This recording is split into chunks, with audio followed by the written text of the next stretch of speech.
ముఖ్యంగా దేవుడికి లెక్క చెప్పేవాడు. అతనికి అన్ని విషయాల్లో బాధ్యత దేవుడికి ఇచ్చాడంటే తను పని జరిగించే విషయంలో నమ్మకంగా ఉండాలని దేవుడు బాగా ఆశిస్తున్నవాడు. దానికి ముందుగా సువార్థికుడు ఏమైనాడంటే preacher is a student. Preacher is a student. ఒక సువార్థికుడు ఎప్పటికీ ఒక విద్యార్థి అయి ఉన్నాడు. ఎప్పటికీ విద్యార్థులే మనందరము బైబిల్ కాలేజీలో చదువుకొని వచ్చాం. చాలా సంవత్సరాలు చదువుకున్నాం. తెలుగు మీడియం, ఇంగ్లీష్ మీడియం చాలా కాలం నుంచి సంవత్సరాలు చేస్తున్నాం. బైబిల్ కాలేజీలో ఫ్యాకల్టీగా కూడా చేస్తున్నాం. అన్నీ చేస్తున్నప్పటికీ కూడా స్వార్థికుడు ఎప్పుడు నేర్చుకునేవాడై ఉండాలి, వినేవాడై ఉండాలి, నేర్చుకునేవాడై ఉండాలి.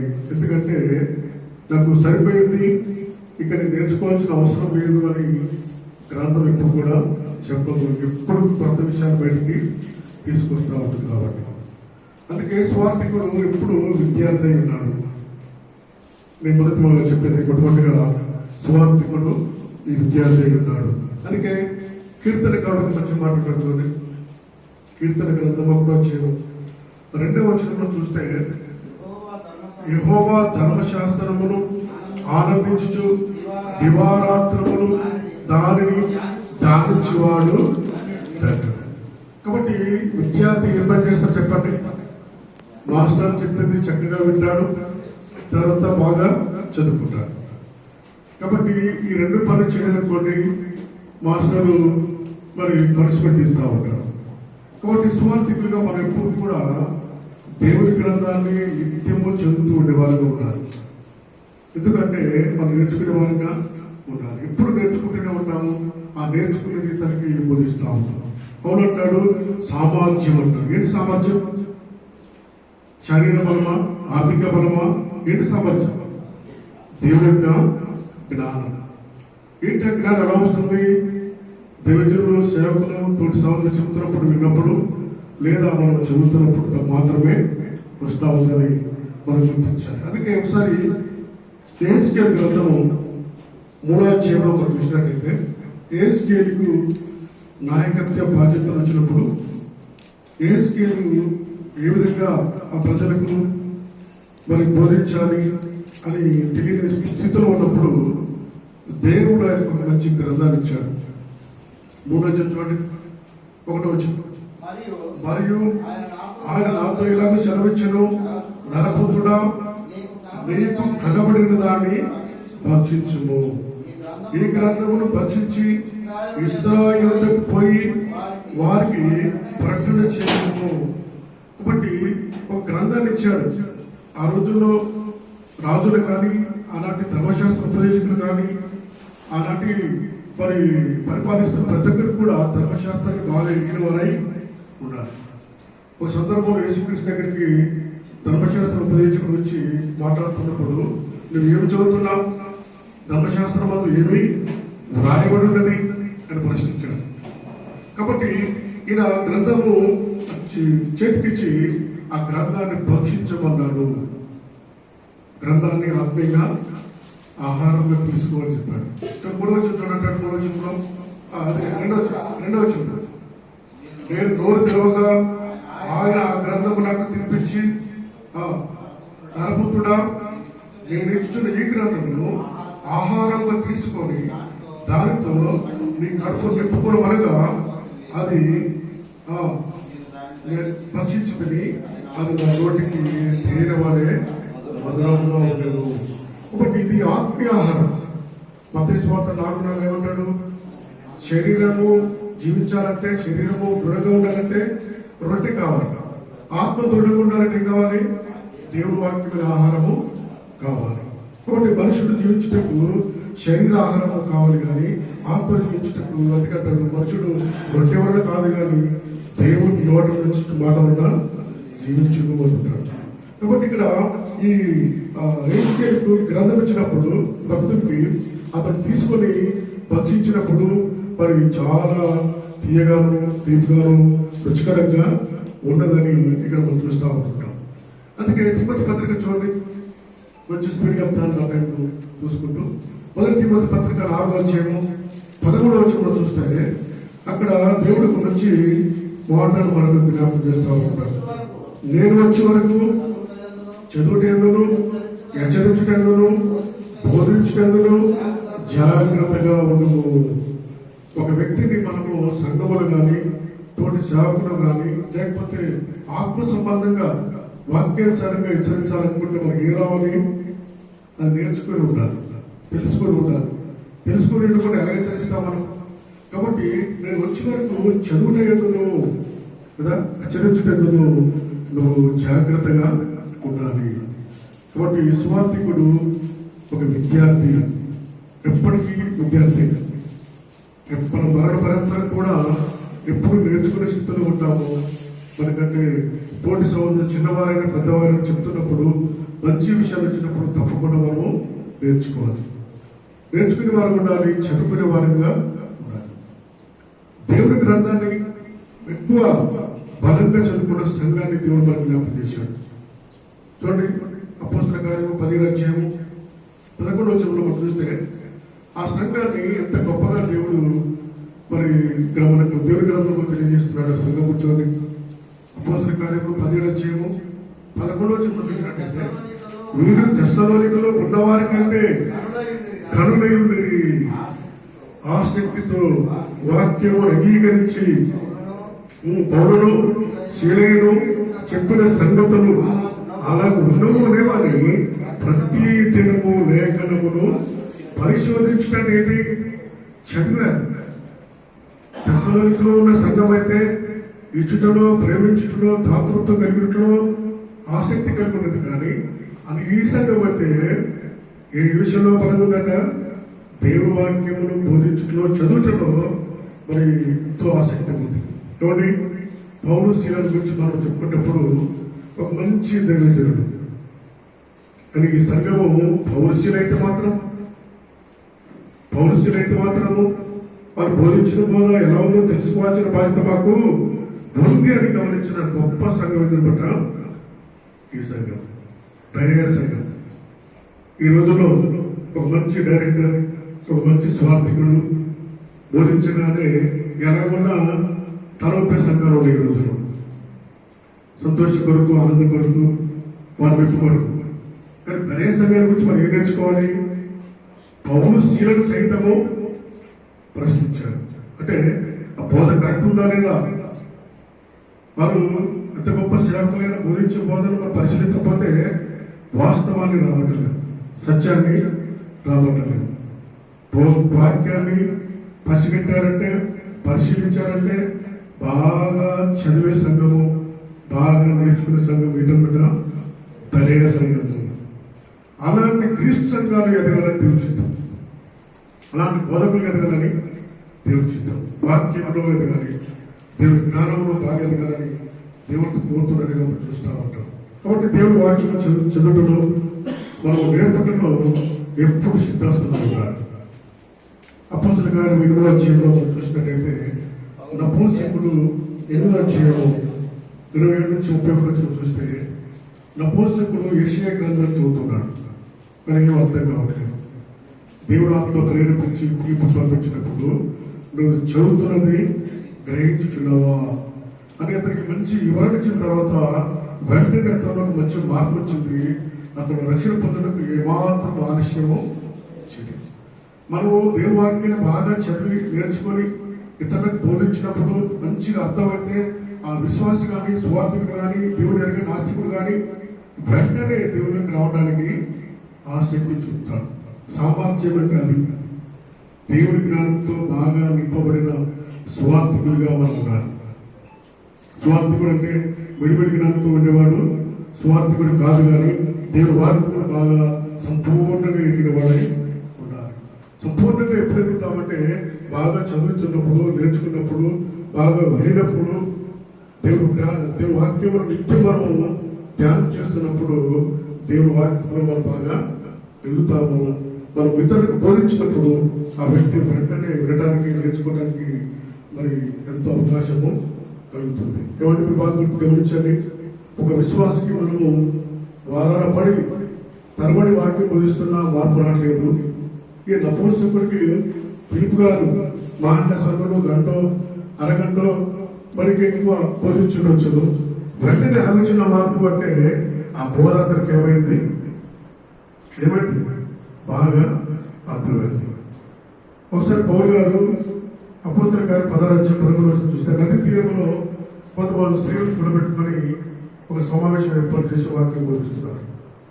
అక్కడ లుదియా అనే స్త్రీ ఎప్పుడు కూడా ఆమె దేవుడి వాక్యం వినింది కాదు, తెలుసుకున్నది కాదు. వెంటనే ఆయన వాక్యం విని ఆమెను మార్పు చేసి బ్యాప్టిజం పొందింది. ఆ కుటుంబం కూడా రక్షింపబడింది. సరసర నాయకుడు సైతం ఆ రోజుల్లో ఎంతమంది 3,000 మంది ఒకే రోజు. ఎందుకు ఎట్లాగా వీళ్ళకు అర్థమవుతుంది వాక్యం? ఈ రోజులు ఎందుకు అర్థం కావట్లేదంటే బోధించడంలో ఒక మంచి జ్ఞానం కలిగిన వారు అలాంటి దేవజనులు, ఒక మంచి ఆసక్తి కలిగిన వారు దేవజనులు. కాబట్టి సామర్థ్యం కలిగిన వారుగా ఈ లోకంలో సువార్థికులు మనము కనపడాలి. అన్ని విషయాల్లో సామర్థ్యం కలిగిన వారుగా మనం కనపడాలి. ప్రీచర్గా మనము విద్యార్థులను ఎప్పుడు నేర్చుకుంటూ ఉండాలి. ఇతరులకు బోధించడంలో మనం ఎప్పుడు కూడా సిద్ధస్తులై ఉండాలని దేవుడు జ్ఞాపకం చేస్తాడు.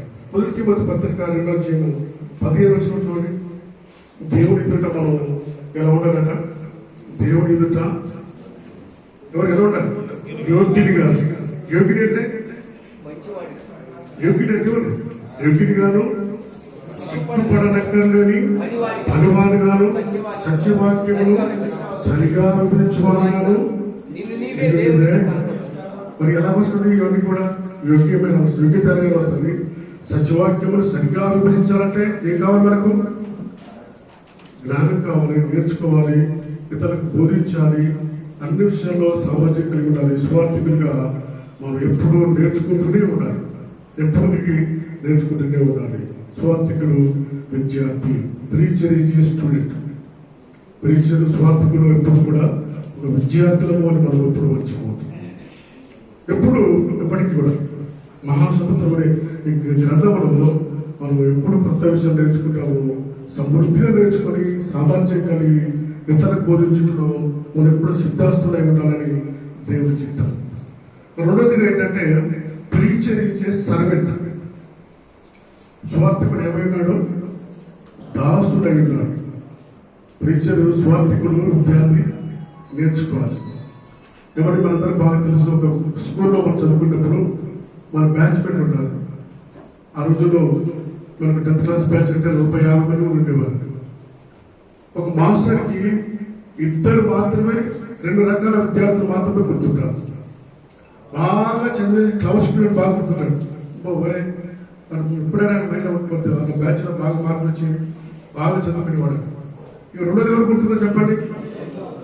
తండ్రిగా ఉన్నవాడు వద్దు మన రోజు తనేవాడిని, కొట్టేవాడిని, తిట్టేవాడిని, నిలబెట్టేవాడిని వాడు గుర్తుంటాడు. కానీ గుర్తుండదు ఎవరికి? ఎవరు గుర్తుంటారట? ఇటు బాగా చదవక, ఇటు బాగా చదవలేక మిడిల్ గుంటారు. చూసారా? ఈ మిడిల్ స్టేజ్ ఎప్పుడు ప్రమాదమే.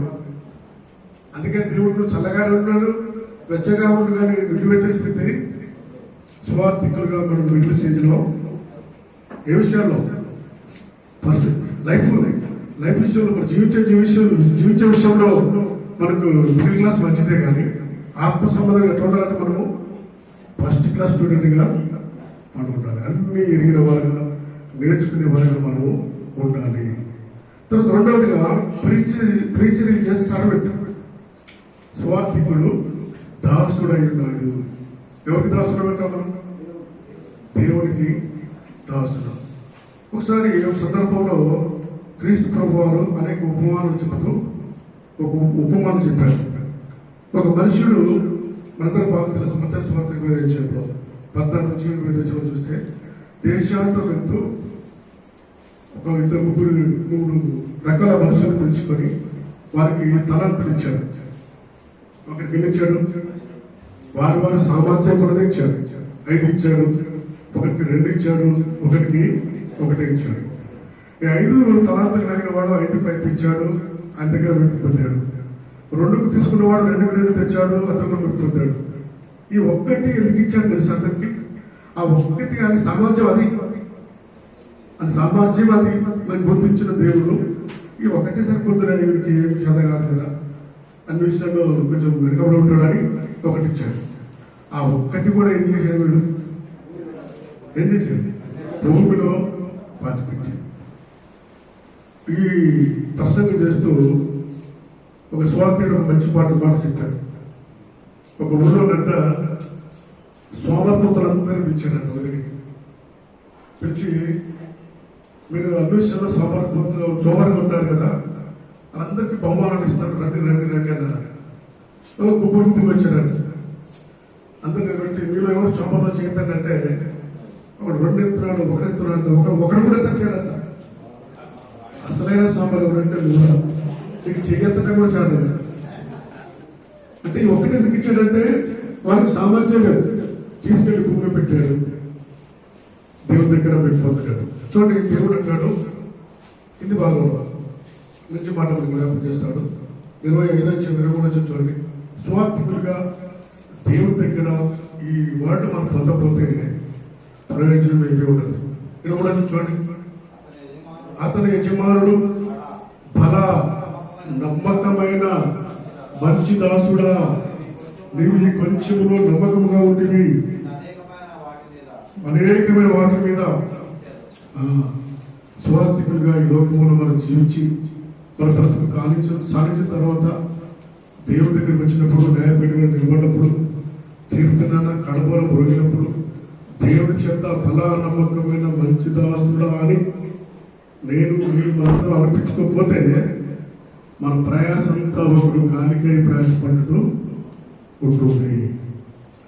అపత్కాలం అనేది అందరికీ సంభవిస్తుంది, ఏదో ఒకటి అందరికీ ఉంటుంది, మనకు కూడా ఉంటుందని గుర్తించాలి. కాబట్టి ప్రియమైన వారా, మనకు దాసులము, దేవుడి యొక్క దాసులమని గుర్తించాలి. అందుకే మత్తయి సువార్త చూడండి, 5వ అధ్యాయం 4వ వచనం సార్. మత్తయి సువార్త 6వ అధ్యాయం 4వ వచనం.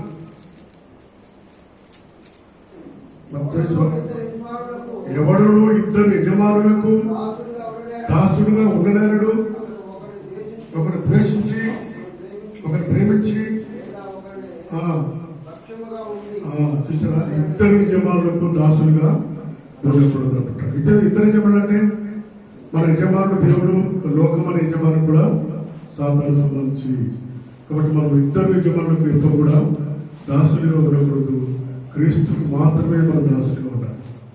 ఈ లోకంలో దేనికి దాసత్వం మనం ఉండకూడదు, దేనికి కూడా ఉండకూడదు. దేనికైనా మనం దాసత్వం ఉన్నామంటే దానికి మనం లోబడుతున్నామని గుర్తించాలి. కాబట్టి దేవునికి మాత్రమే దాసులు. ఏ పరిస్థితుల్లో మనం వింటాన్నా దేవునికి దాసులుగా ఉండాలనుకుంటారు. ఇంకా పిలుపు గ్రంథంలో మనం చూస్తే క్రీస్తు ప్రభువారు కూడా ఆయన ఎలాంటి దాసత్వాన్ని కలిగి ఉన్నాడో మనం చూస్తాం. పిలుపు గ్రంథం 2వ అధ్యాయం 5-6 చూడండి. పిలుపు పత్రిక 2వ అధ్యాయం 5-7 వచనాల్లో మనం చూసినట్టయితే మనకు ఒక మాదిరి చూపించాడు. క్రీస్తు యేసుకు కలిగిన ఈ మనసు మీరు కలిగి ఉండి, ఆయన దేవుని కుమారుడై ఉండి దేవుడితో సమానముగా ఉండుట విడిచిపెట్టకుండా భాగ్యమని ఎంచుకున్న లేదు. కానీ మనుషుల పోలికగా పుట్టి ఏ స్వరూపం ధరించుకున్నట, ఏ మైండ్ సెట్ కలిగి ఉన్నాడు, ఆయన దాసత్వం కలిగి ఉన్నాడు. అనేక సందర్భాల్లో ఆయన అన్ని విషయాలు తగ్గించుకుంటూ ముందుకు సాగినట్టు మనం చూస్తూ ఉంటాం. ఆయన దేవుడి కుమారుడై ఉండి, ఆయన రాజులకు రాజయ్య ఉండి, ప్రభులకు ప్రభు అయి ఉండి, ఆయన సర్వ అన్ని విషయాల్లో హక్కుదారుడై కూడా దాసుని స్వరూపమును ధరించుకున్నాడు. క్రీస్తు యొక్క దాసులుగా మనము, క్రీస్తుని అనేక సందర్భాల్లో దాసులుగా మనం ఉండాలి. క్రీస్తు యొక్క దాసులు అని మనం ఇప్పుడు గుర్తించాలి. మనం ఇంకా దేవుని గ్రంథం మనం చూసినట్టయితే రోమపత్రిక 6వ అధ్యాయము 16వ వచనం చూసినట్టయితే మరొక మాట దేవుడు జ్ఞాపకం చేస్తాం. దేవునికైతే దాసులుగా ఉంటామో దానికి మనము లోబడిన వారం అవుతాము. లోబడుటకు దేనికి మిమ్మల్ని మీరు దాసులుగా చూసారా. కాబట్టి మనం దేనికైతే లోబడతామో దానికి మనం ఏమైపోతున్నామన్నమాట, దాసుమైపోతున్నాము. లోకానికి మనం మనం లోక ఆచారాలకు లోపడం అనుకోండి, దానికి దాసనం. లోక అలవాట్లకు లోపడం అనుకోండి, దానికి దాసనం. ఇంకా ఎవ్రీథింగ్, ప్రతి ఒక్కరు దేనికైతే లోపడతామో మనం దానికి దాసనం అయిపోతున్నామని మనం గుర్తించాలి. మనం క్రీస్తు కొరకు దాసులుగా పిలిచాడు కానీ దేవుడు, ఫలా నమ్మకమైన మంచి దాసులుగా ఉండాలని పిలిచాడు కానీ దేవుడు, ఈ లోకంలో లోక ఆచార్యులు లోక పద్ధతులకు ఎట్టి పరిస్థితుల్లో దాసులం కామని మనం గుర్తించాలి. మూడవదిగా సువార్థికులు ఏమైనారంటే, preacher is a student, preacher is a servant, preacher is a soldier. సువార్థికుడు మంచి సైనికుడై ఉన్నాడు. సైనికుడై ఉన్నాడు. సైనికుల గురించి మనందరికీ బాగా తెలుసు. ఈ మధ్యకాలంలో ప్రభుత్వ బెటాలియన్ వాళ్ళు, మిలిటరీ వాళ్ళు, ఇతర మరి సైనికులు వారాంతర సెలవులు అడుగుతున్నారు. అన్ని డిపార్ట్మెంట్లు ఉన్నాయండి, మాకు లేవు, భార్య పిల్లలు పెట్టుకొని ఎక్కడో సరిహద్దులో ఉండాలి, 10 నుంచి 15-20 కిలోల కన్ను మేము భుజాన పోసుకుండాలి, అన్నిటికీ ఇబ్బంది పడుతూ ఉండాలి. మేము అడవిలో మనం బాధ్యతగా బాటల్లో ఉండాలి, కానీ ఇతర ప్రాంతాల్లో వారంతా ఇబ్బంది పడతారు. కుటుంబానికి దూరంగా ఉంటారు, అన్ని సాక్రిఫైస్ చేస్తారు. వాళ్ళ ముగ్గురు రెండే ఉంటారు, మరణము జీవము. నిత్యము బ్రతుకుతూ చచ్చుతూ ఉంటారు అన్నమాట. ఇంటెన్సిటీ ఉంటారు, వారు ధైర్యంగా ఉంటారు. ఒకవేళ మరణిస్తే అది వీరమరణం అంటారు తప్ప అది భయానికి గురి చేసిన మరణంగా భావించారు. త్యాగంతో కూడిన గొప్ప సువార్థికుడిగా మనం కూడా సైనికులమే, ఒక మంచి సైనికుడిగా ఉండాలని దేవుడు కోరుతున్నాడు. సైనికుడికి ఎప్పుడు సంతోషం ఉండదు. సైనికుడు అంటేనే శ్రమలు, కష్టాలు, ఇబ్బందులు అవి ఎదుర్కొంటూ ముందుకు సాగడానికి దేవుడు మనల్ని పిలిచాడు. తిమోతి పత్రిక మనందరూ బాగా తెలుసు. 2వ తిమోతి పత్రిక 2వ అధ్యాయము 3-5 వచనాలు చూస్తే, క్రీస్తు యేసు యొక్క మంచి సైనికుని వలె నాతో కూడా ఏం చేయాలట, సుగమ శ్రమను అనుభవించము. స్వార్థికుని పని, స్వార్థికుని బాట పూలబాట కాదు, ఇది ముళ్ళబాట. నిత్యము ఎక్కడి నుంచో వస్తాయి సమస్య. కుటుంబం నుంచి రావచ్చు, సంఘం నుంచి రావచ్చు, ఆత్మీయుల వల్ల రావచ్చు, స్వార్థికుల వల్ల రావచ్చు, ఇంకా ఇతర ఏ రకంగా రావచ్చు. ఏదో రోజు మనము వినపడిన విషయాలు వింటున్నాము.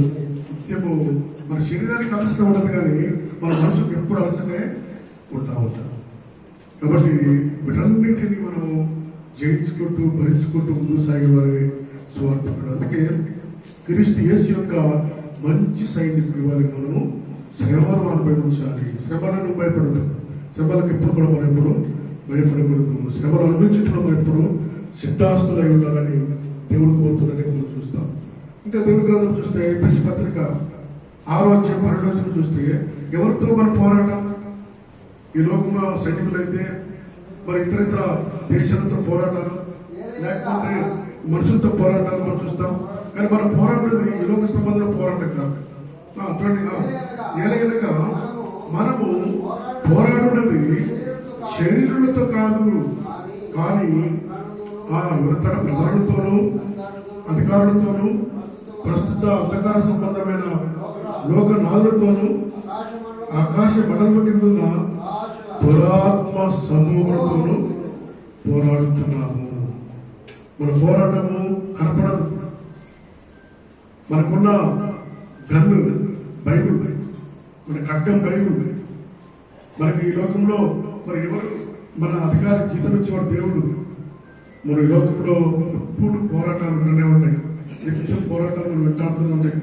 ఏదో ఒక పోరాటం వస్తూనే ఉంటుంది. క్రీస్తు యేసు యొక్క మంచి సైనికుడు వలె వారు పోరాడాలి అంటారు. జట్టి అయిన వాడు పోరాడినప్పుడు నియమం ప్రకారం పోరాడకుంటే కిరీటం దొరకదు అంటారు. కాబట్టి సైనికులుగా మనం ఎప్పుడు మంచి సైనికులుగా ముందుకు సాగాలని దేవుడు కోరుకున్నట్టుగా మనం చూస్తూ ఉంటాం. సైనికులు మనం చూస్తే నిత్యము పోరాడుతూనే ఉంటారు. కష్టమైన ఇబ్బందులైన మనం భరిస్తుకుంటూ ముందుకు సాగుతున్న వారిగా మనం చూస్తూ ఉంటాం. ఇంకా మనం చూస్తే మరి ఎందుకు దేవుడు చూసినట్టు మొదటి కొరింథీ పత్రిక 9వ అధ్యాయం 16వ వచనం చూసినట్టయితే, ఇది బాధ్యత మనది, రెస్పాన్సిబిలిటీ. 9వ అధ్యాయం 16వ వచనం అంటాడు, సువార్త నేను సువార్తను ప్రకటించుచున్నాను, లేదు ప్రకటించుట మోపబడి ఉన్నది. సువార్త ప్రకటించవలసిన బాధ్యత నా మీద ఉన్నది. ఒకవేళ నేను సువార్త ప్రకటించకపోతే నాకు సంతోషమా శ్రమ? శ్రమలు వస్తాయి. సువార్త ప్రకటించాలి, సువార్తను ప్రకటిస్తూనే ఉండాలి. సువార్త ప్రకటించడానికి ఈ రోజుల్లో వస్తున్న ఆటంకాలు, ఇబ్బందులు పౌరు కాలంలో అలాంటి అపోస్తల కాలంలో వచ్చిన ఇబ్బందుల కంటే ఎక్కువే కావు. తీసుకెళ్లి ఇక్కడ సర్వసాలు చేసేవారు, తక్షణం చంపేవారు, చాలాసార్లు చేసేవారు. మనకు చట్టాలు ఉన్నాయి, ఎన్ని రకాల పోరాటం చేస్తున్నాము. అయినా మనం పోరాటాలు చేస్తూనే ఉండాలి. క్రీస్తు సంఘ సువార్థకులుగా గతంలో అయితే ఒక డినామినేషన్తో వారితో పోరాటం చేసేవారు, ఒక అన్యులతో పోరాటం చేసేవారు. ఈ 2025 నుంచి మనకు వచ్చిన సమస్య ఏంటంటే క్రీస్తు సంఘ స్వార్థికులతోనే పోరాడే రోజులు వచ్చినాయి. భిన్నాభిప్రాయాలతో జీవించే బోధలు, క్రీస్తు సంఘంలోని భిన్న అభిప్రాయాలు. ఒక యేసుక్రీస్తు దేవుడు, కొంతమంది యేసుక్రీస్తు దేవుడు కాదు కదా, కొంతమంది ఏమో మరి ఇన్స్టిట్యూషన్స్ వద్దు, గాస్పల్ మీటింగ్ వద్దు, కొంతమంది ఏమో కావాలి. రకరకాలుగా మరి క్రీస్తు సంఘంలోని భిన్నాభిప్రాయాలు రోజు రోజుకు మరి ఎక్కువైపోతా ఉన్నాయి. మన పోరాటం ఇప్పుడు స్టార్ట్ అయిపోయింది. ఆ పోరాటం ఎటు వెళ్తుందో తెలియదు. యూట్యూబ్లో డైరెక్ట్గా ఫైటింగ్, డైరెక్ట్గా డిస్కషన్లు. కొంతమంది అయితే అమాయకంగా ఉన్నవారు, కొంచెం విడివిడిగా ఉన్నవారు ఇది నమ్మాలి అర్థం కాని పరిస్థితిలో వాళ్ళు జీవిస్తూ వస్తున్నారు. ప్రేమ వల్ల క్రీస్తు స్వార్థిగా మనం చాలా చాలా ఆలోచించి జ్ఞానం కలిగి ముందుకు నడిచే రోజుల్లో మనం ఉన్నాం. కాబట్టి ఇంకా దేవుని మాట మనం చూసినట్టే పౌలు ఒక మంచి సైనికుడు, గొప్ప సైనికుడు. 2 తిమోతి పత్రిక చూడండి. 2 తిమోతి పత్రిక 2 కొరింథీ పత్రిక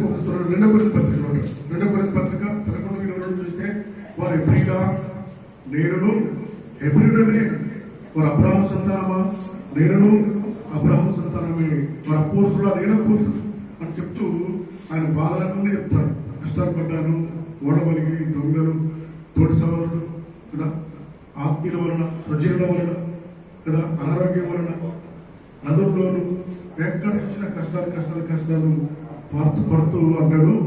నాకు 28 చూడండి ఒకసారి. ఇన్ని బాధల్లో ఉంటూ కూడా పౌలుకి మనసులో ఒక వ్యాధం ఉన్నట్టు. ఏం చూడండి 28 ఇదియుగాక సంఘములన్నిటిని గూర్చి నాకు ఒక చింత కలదు. ఎన్ని బాధలు ఉన్నాయి ఆయనకు పర్సనల్గా, ఎన్నో ఉన్నాయి.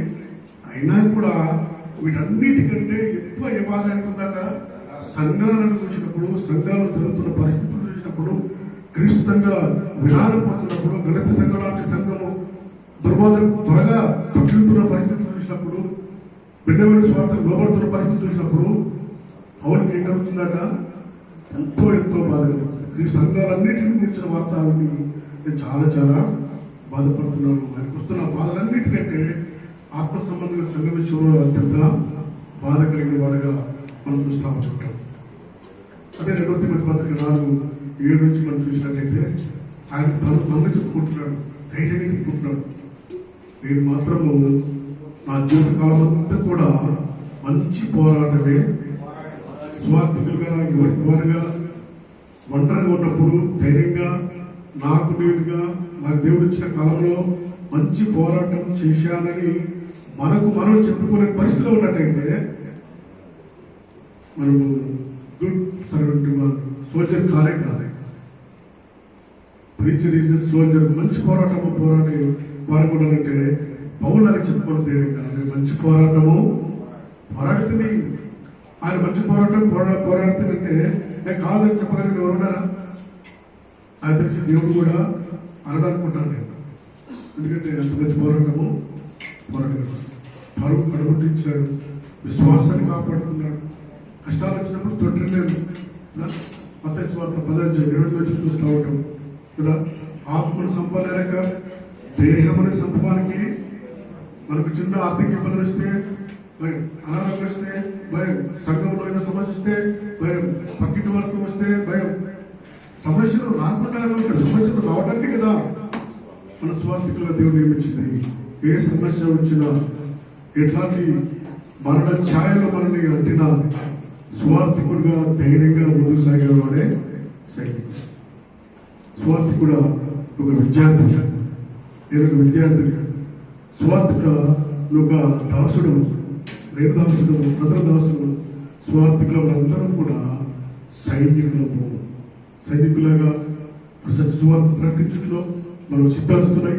ముందు సాగాలని కోరుకుంటూ మరి నన్ను హెచ్చరించుకుంటూ మీకు తెలియజేస్తూ ఈ మాటలు ముగిస్తున్నాను.